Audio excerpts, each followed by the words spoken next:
di Sekolah Tinggi Ekonomi Sultan Agung Pematang Siantar. Jadi di sini Bu, kami ingin menanya singkat tentang mulai dari sejarah rumah adat, terus kayak corak ini Bu, corak kepala banteng ini sama kepala kerbau sama ini apa namanya Bu? Ukiran ini Bu. Mempelajari kebudayaan etnis suku Simalungun. Jadi Simalungun ini kaya tentang hal budaya, baik seni ukir, seni tukang pahat batu, seni anyaman juga ada, seni tenun, seni melukis. Jadi seni lukis itu ada dua jenis deh, ada yang dilukis dengan kuas seperti itu, ada juga yang diukir, dikikir dia dipahat ya benar. Jadi museum kita ini adalah museum bersejarah deh, warisan budaya nenek moyang Simalungun, leluhur Simalungun yang kita hargai, walaupun rohnya itu masih ada kita rasa di kawasan museum ini. Dia ingin supaya kita generasi mengingat akan jasa tokoh kepahlawanan pada raja-raja dahulu. Jadi museum kita ini adalah simbol peradaban suku Simalungun, di mana museum ini adalah ide pemikiran gagasan dari 7 raja di Simalungun.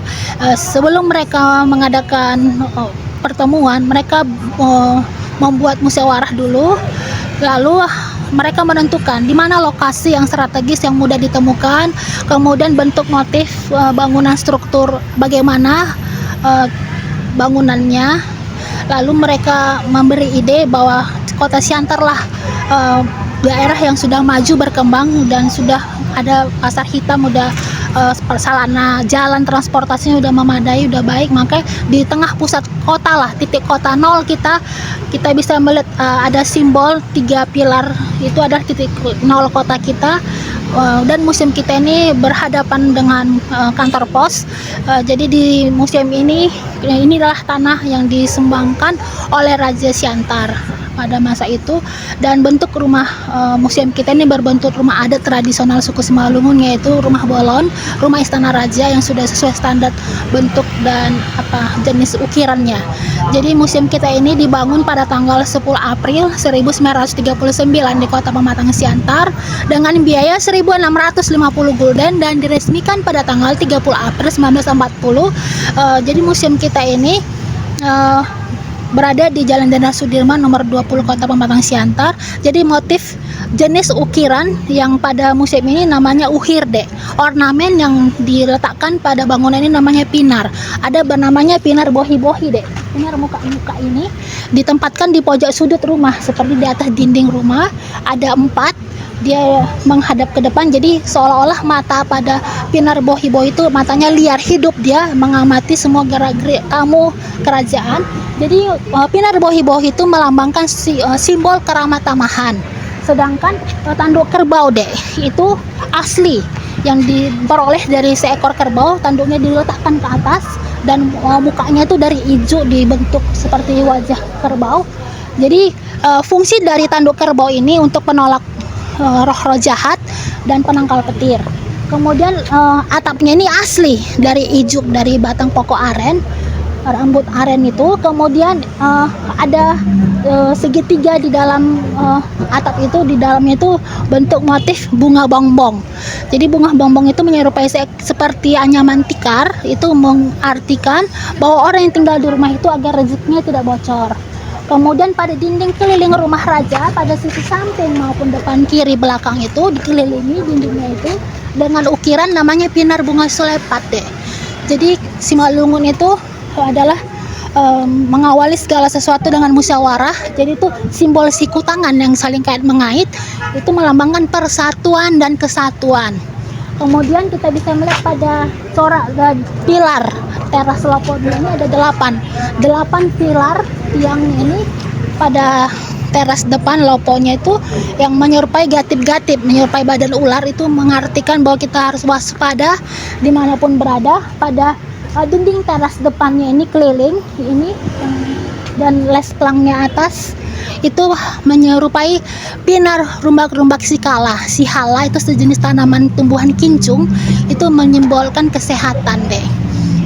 Jadi kita lihat bentuk rumah adat ini adalah balok menyerupai balok kayu yang bertumpuk-tumpuk ke atas.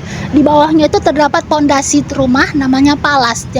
Fungsi dari batu penyangga tiang itu, batu palas itu agar rumahnya tidak roboh. Bisa kita lihat juga jumlah anak tangganya itu maupun jumlah tiang rumahnya ini harus ganjil deh. Itu menunjukkan status. Jadi di Simalungun itu dulu ada mengenal kasta, ada kaum keluarga kerajaan, ada kaum pedagang dan jabolon, budak. Jadi ada tingkatan. Jadi setiap rumah keluarga raja, para darah biru, mereka harus membangun rumah sesuai ketentuan jumlah tiang maupun jumlah anak tangganya itu harus ganjil. Sedangkan masyarakat orang biasa seperti para pedagang, petani itu harus jumlahnya genap. Gitu deh keterangannya. Terima kasih, Bu. Saudara Amanda ingin bertanya, apa fungsi utama rumah bolon bagi masyarakat Simalungun pada zaman dahulu? Iya deh, jadi kita ada di Museum Simalungun ini mengelola ada 2 rumah, yaitu rumah bolon, rumah Istana Raja Tuan Purba Pakpak di Kecamatan Tigarunggu, Kabupaten Simalungun. Jadi itu adalah kawasan terbuka.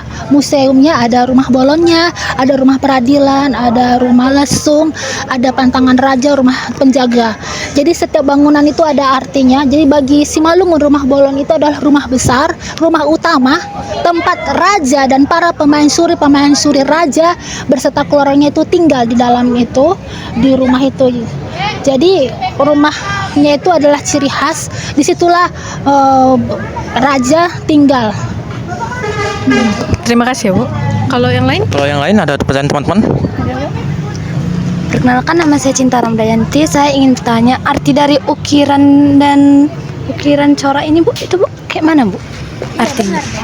Bahwa dalam kehidupan manusia kita ada 3 tri kehidupan. Kita mengenal bahwa manusia dengan manusia itu saling membutuhkan, saling menolong. Jadi pinar motif muka-muka pada rumah bolon itu menyatakan bahwa manusia itu tidak bisa hidup seorang diri. Kita perlu bantuan, pertolongan orang lain. Tanpa bantuan orang lain kita tidak bisa hidup. Kemudian ada motif tumbuh-tumbuhan deh.